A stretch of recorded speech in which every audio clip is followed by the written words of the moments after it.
So the most important thing for me with this song was that it sounded solemn. So I thought, what's the most solemn instrument that there is? And pretty sure that's it, right? Yeah. That's the solemn feeling. The interesting thing is that it's actually, usually when you're going for like solemn and deep, it's like all minor chords. For anyone who knows like actual music theory or anything, it could be interesting. If you have minor chords, it's a lot easier to have that solemn kind of sound. But if you're using major chords, these are all major chords, so it's kind of interesting how it does sound solemn even though everything is major. So then under that, I just wanted a little bit more of a fuller sound. Let's fill that sound out a little bit, so there's a little pad underneath there. And at that point, we just do a couple of different things, add in some effects to kind of make it, a little cooler.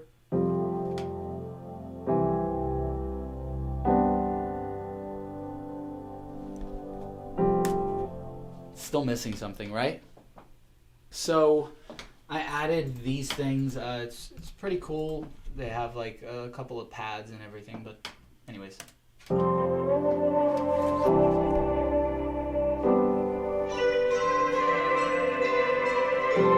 Isn't that beautiful? Isn't that beautiful? That. So then, obviously, after all that, we add vocals. God above, don't turn your eyes. Oh, so breathy. Please forgive all our lies. So then, when we get to the chorus, it wasn't hitting properly. So like listen to this.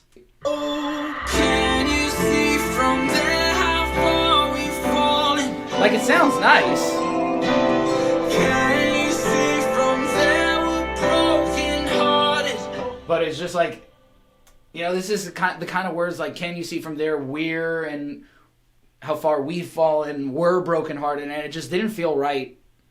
Like, it sounds nice, but it just, I don't know, something felt wrong about me saying, can you see how far we've fallen, how far, what's the next, how far we've fallen, we're brokenhearted. And I'm just singing by myself. And I just wanted to add some more voices in there. Oh, can you see from there how far we've fallen? Sounds much bigger and more cohesive, and it gives it a little energy.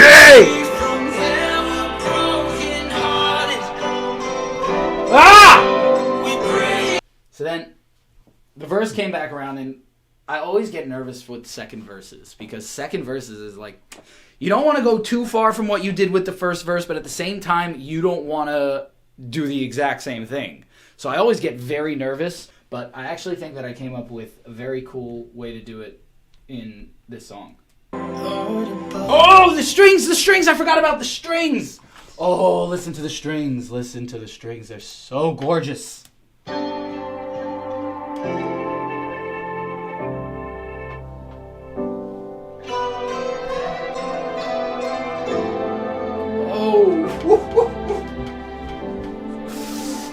So good. Now the second verse, listen. We come to you and crown you once again anew. So that's really cool, because that's like my, listen, one second, I'm going to solo that so you can actually hear it, because this is really, really cool. I basically have my own vocals going along with a vocoder. So, and if you don't know what a vocoder is basically a piano that takes your vocal and allows you to play it. This is the vocals without the vocoder.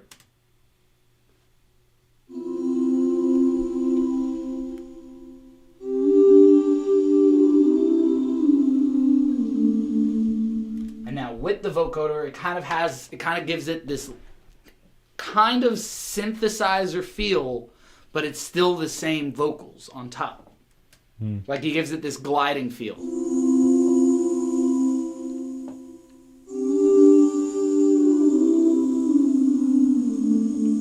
See how much smoother it is going between note to note? Yeah. And then all together. Lord above, we come to you and crown you once again anew. Sometimes it feels so. Honestly, you could just listen to the vocals here, and it is just incredible. Hang on. Just, like, literally just vocals here, and see how beautiful this sounds. Your throne sits high on no. Can you see from there how far we've fallen? I've never released an a cappella song, but if I ever did, it would be this one. Really?